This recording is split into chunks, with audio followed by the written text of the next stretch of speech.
Welcome to the Creature Shop. At Leavesden Studios here, we do all the prosthetic makeup, animatronic creatures, CG models, anything like that. We maintain a load of things here for people visiting so they can just see stuff. And so in our foyer here, we have things like our hippogriff here and a thestral here, which are examples of two completely different approaches, because this is a CG model in that it's a sculpt that's been painted and made to look lovely, but it's being scanned by a laser, and the creature itself is being built in the computer. This hippogriff is a functioning model, so this creature is basically a machine. When something actually has to move, it becomes quite difficult to manufacture. Every feather is cut individually, it's coloured individually, and glued on individually. And we made 3 of these things. So it's months and months and months of work for a large crew.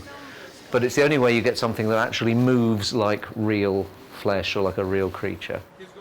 The object of the exercise with any of these creatures, it's that it looks as real as possible, so that you can go totally close on it, and it can be seen, 100 feet across on a massive cinema screen, in close-up, and it'll hold up.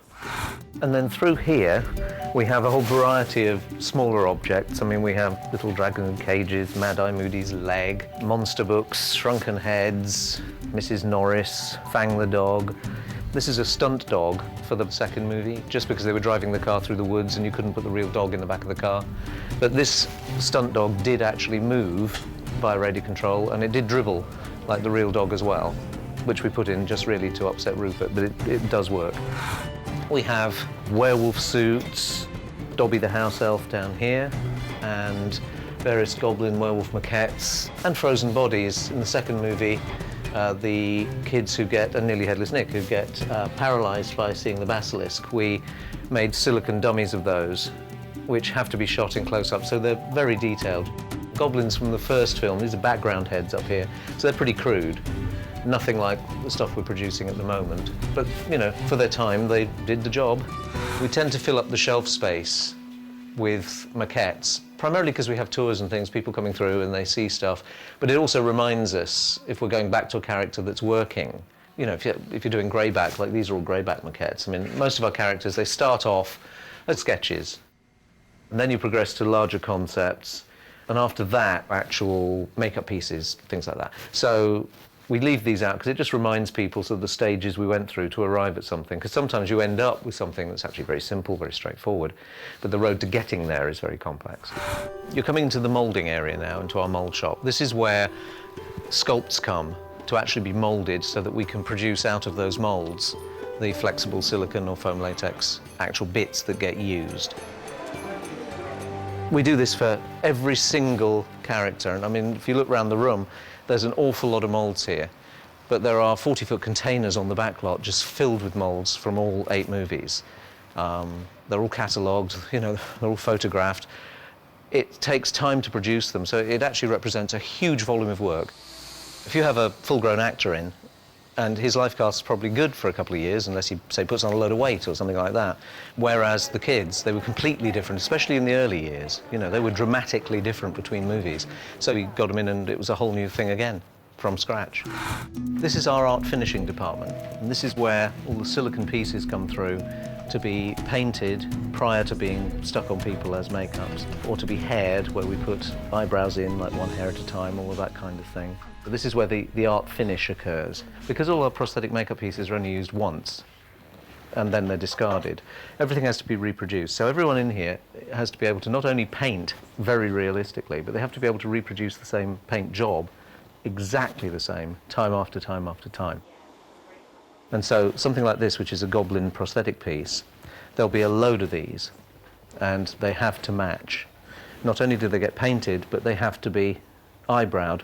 I've asked them to make the eyebrows one hair at a time. They're punched in with needles, which is very, very slow, painstaking, repetitious work. We're in the animatronic shop here. This is where basically we make the things move. Anything that requires a skeleton and an internal structure that is capable of motion ends up in here. Practically every piece of metal inside these things is made in-house, because to make everything fit together, you have to sort of do it from scratch. If you look at this, one of the reasons the movement is so nice and organic is, again, this is a very soft silicone skin. Every hair has been punched in individually. This is all bristle. And it makes the movement become very organic on the outside and just brings it to life. Hedwig has sort of been in all the movies at some point where the real owl is a problem, it's too noisy, you know, or it's flapping away in the background. You can put something in that you can control. These, at the moment, are being operated in a very simple way in that we're using radio control transmitters, the kind of thing you would use for a model aircraft. And Jim's operating at the moment, just moving things about. If something gets very complicated and you end up with a whole team of people having to use machines like this, you bring in a computer system and you program it so that you end up with a load more different movements, a whole number of movements, but being controlled by one or two people. We're in the Scout Hut now. Why it's called the Scout Hut, I have no idea, but we do a lot of our big sculpture in here. We have our basilisk from Chamber of Secrets. This is the one that Dan actually stabbed through the roof of the mouth. You've still got all the stuff in it. It has nostril flare and it can open its mouth, and its tongue moved and its eyes moved. And it was on a rig along with about 25 feet of the body, so it was quite a big, very basic but big, tough animatronic. And we have the dead Aragog from Half-Blood Prince, which is pretty battered now, but made him completely differently because I wanted to be able to get light to come through the legs. I wanted it to be translucent, like a dead curled up spider you see in the bath. You know, if you catch the light, they look like they've gone hollow. And that's what I tried to catch with this, which did actually work very well, but it was an incredibly toxic material we made it out of, and everyone had to wear suits and gloves, and it was quite revolting to deal with. And over here we have an early concept piece for the Dementors from HP3. This particular model was made purely to see if we could capture the way a particular type of fabric behaved.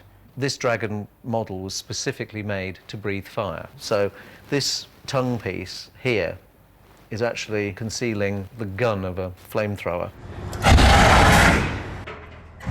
It worked fantastically. I mean, it was really scary stuff, because it never occurred to me that when you actually release gas under pressure and ignite it, it's not just that you get a fireball, you get a very loud noise, and it made all of us jump out of our skins. I've been on this now nearly 10 years.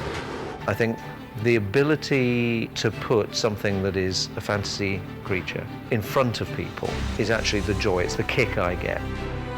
You know, if you get it right, if people react to a creature as if it's a real creature, you know, that is a hippogriff and it's standing there in front of you, and if you go near it, it'll bite you.